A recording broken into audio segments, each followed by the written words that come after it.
సేవలు తెలియని నేను, పుణ్యము పాపము ఎరుగని నేను, పూజలు సేవలు తెలియని నేను, ఏ పూలు తేవాలి.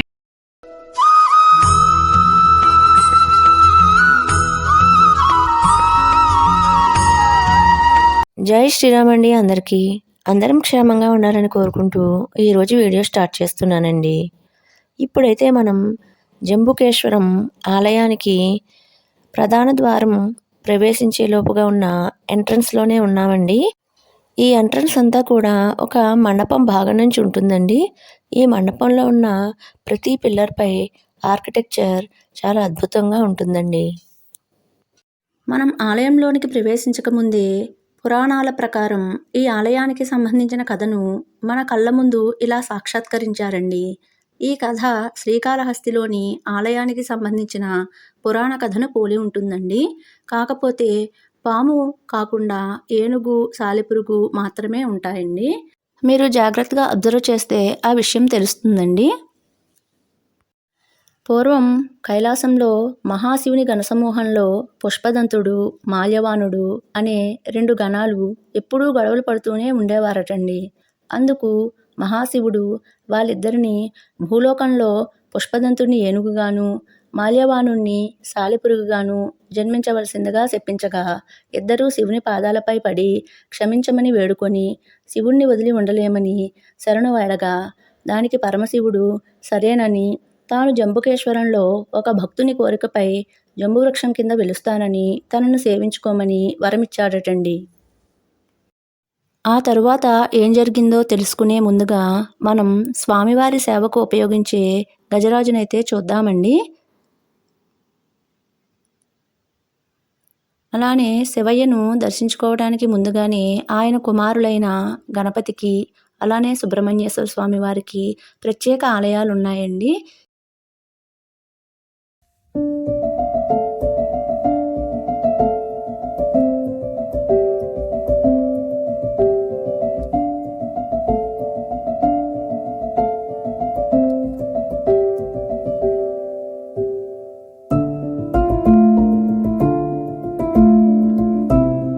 అక్కడి కథని మనం ఇప్పుడు కంటిన్యూ చేద్దామండి.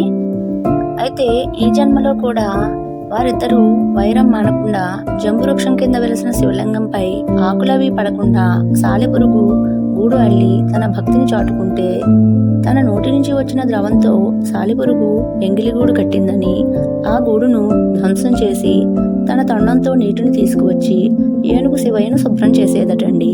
ఇలా రోజు కీచులాడుకుంటూ ఒకరోజు సాలెపురుగుకి బాగా కోపం వచ్చి ఏనుగు తొండంలో దూరి కుట్టడం ప్రారంభించిందటండి.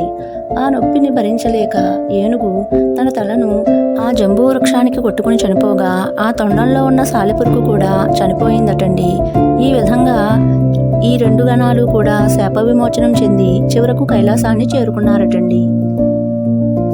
అయితే సాలెపురుగు వల్లనే ఏనుగు చనిపోవడం వలన ఈసారి కూడా మాల్యవానుడు మళ్ళీ భూలోకంలో జన్మించవలసి వచ్చిందటండి. కానీ శివయ్యకు చేసిన సేవ ఫలితంగా ఈసారి చోళ యువరాజుగా జన్మించగా, గత జన్మ తాలూకు జ్ఞాపకాలతో శివయ్యను వెతుక్కుంటూ వచ్చి జంబువృక్షం కింద ఆలనా పాలనా లేకుండా ఉన్న స్వామిని చూసి ఇంత పెద్ద ఆలయాన్ని నిర్మించాడటండి. కానీ తన శత్రువైన ఏనుగు మీద ఉన్న కోపంతో గర్భగుడిలోకి ఆ ఏనుగు ప్రవేశించకుండా ఉండే విధంగా ఒక 4-5 మంది మాత్రమే పట్టేంత చిన్నగా గర్భగుడిని చిన్నగా కట్టించాడని ఒక నమ్మకం అండి. అందుకే ఈ గర్భగుడి చాలా చిన్నగా ఉంటుందండి. లోపల ఉన్న మండపాలు అయితే చాలా విశాలంగాను అలాగే గొప్ప ఆర్కిటెక్చర్తోనూ ఉంటాయండి. ఒకసారి చూద్దాం.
చెప్పుకున్న విధంగానే శివయ్య గర్భగుడి చాలా చిన్నదిగా ఉందండి.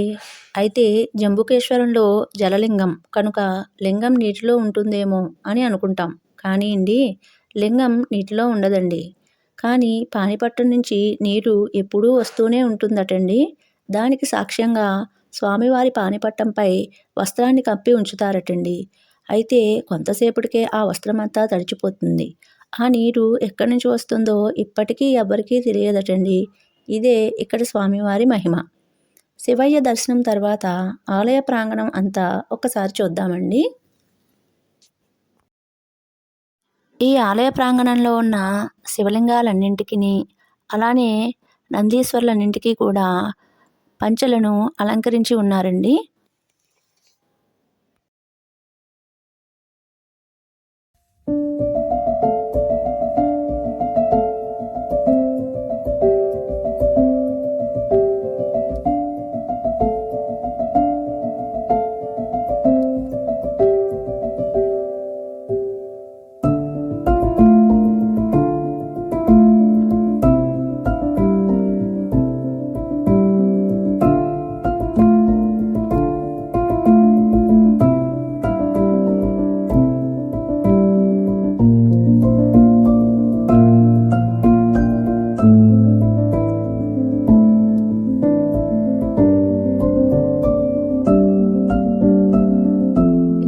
శివునికి సంబంధించిన వివిధ రూపాలు శిలాఫలకాలపై చూడొచ్చునండి. అంటే దక్షిణామూర్తిగాను, అలానే అర్ధనారీశ్వరునిగాను, అలానే వివిధ రకాల రూపాల్లో శివయ్యను మాత్రమే ఇలా శిలాఫలకాలపై మలిచారండి.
ప్రకారం ఈ ప్రదేశంలో చాలా జంబూ వృక్షాలు అంటే తెల్ల నేరేడు చెట్లు ఎక్కువగా ఉండేవని, అందుకే ఈ ప్రదేశాన్ని జంబుకేశ్వరం అని పిలుస్తారని చెబుతారండి.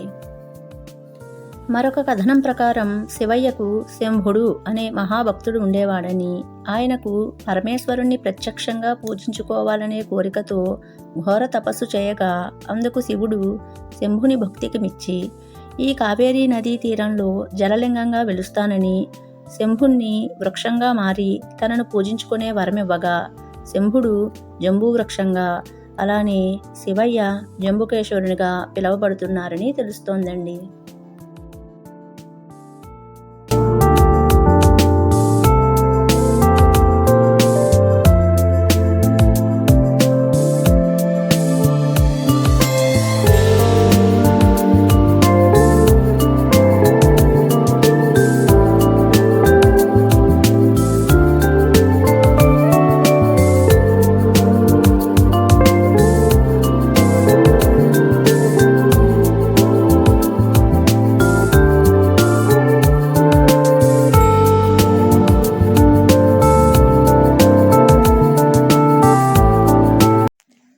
ఇందాక మనం చెప్పుకున్న కథలో విధంగా ఏనుగుకు గర్భగుడి ప్రవేశం ఒక్కటే లేదు తప్ప, గత జన్మలో శివయ్యకు చేసిన సేవకు ఫలితంగా ప్రతిరోజు గర్భగుడి చుట్టూ మేళ తాళాలతో ప్రదక్షిణ చేస్తూ ఆ పరమేశ్వరునికి తన భక్తిని చాటుకుంటుంది.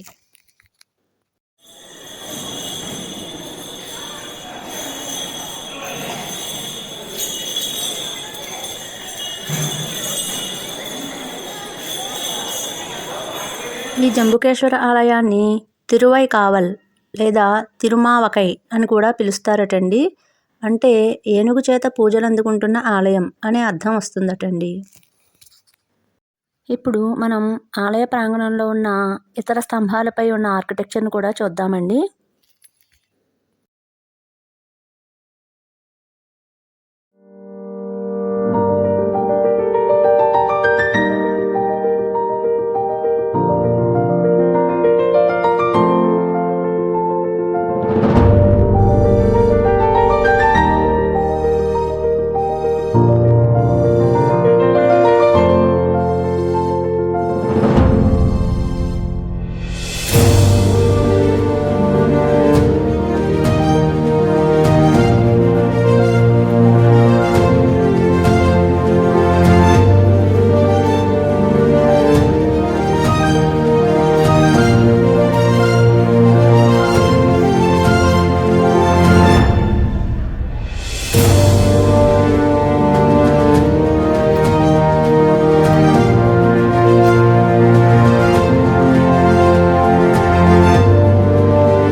ఇప్పుడైతే మనం అమ్మవారి దర్శనానికి వెళ్తున్నామండి. ఇక్కడ అమ్మవారిని అఖిలాండేశ్వరి పేరుతో కొలుస్తారండి. ఇది వరకు అమ్మవారు చాలా ఉగ్రరూపంలో ఉండేవారటండి. అయితే ఆదిశంకరాచార్యుల వారు ఆ ఉగ్రరూపాన్ని ఉపసంహరించడానికి శ్రీచక్రాన్ని ప్రతిష్ఠించారటండి. అలానే అమ్మవారికి కరుణాభరణాలను కూడా సమర్పించారటండి. అమ్మవారి ఆలయానికి ఎదురుగా గణపతి ఆలయం ఉంటుందండి. ఈ గణపతిని కూడా ఆదిశంకరాచార్యుల వారే ప్రతిష్ఠించారటండి. అమ్మవారి గుడి ప్రాంగణంలో ఉన్న పైకప్పులపై రంగవల్లులు అలానే వివిధ చిత్రాలు చాలా అద్భుతంగా చిత్రీకరించబడి ఉంటాయండి. అలానే ప్రతి స్తంభంపై కూడా ఆర్కిటెక్చర్ మహా అద్భుతంగా ఉంటుందండి.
అమ్మవారి దర్శనానంతరం అమ్మవారికి నైవేద్యం చేసిన ప్రసాదాలన్నింటినీ కూడా ఇక్కడికి తీసుకువచ్చి ఇక్కడే భక్తులకు పంపిణీ చేస్తారండి.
స్వామివారి చుట్టూ ప్రదక్షిణల తర్వాత అమ్మవారి ఆలయంలో కూడా ఈ ఏనుగు చేత ప్రదక్షిణలు చేయిస్తారండి.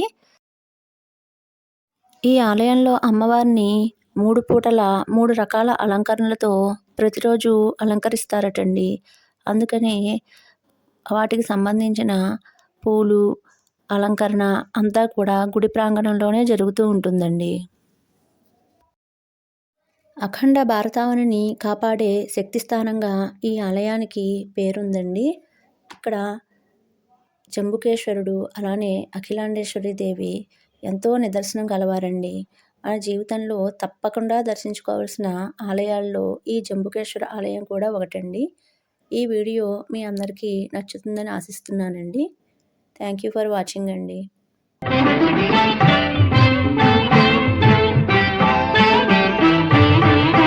మారేడు నీవని ఏరేరితేనా మారేడు దళములు నీ పూజకు మారేడు నీవని ఏరేరితేనా మారేడు దళములు నీ పూజకు గంగమ్మ మెచ్చిన జంగమయ్యవని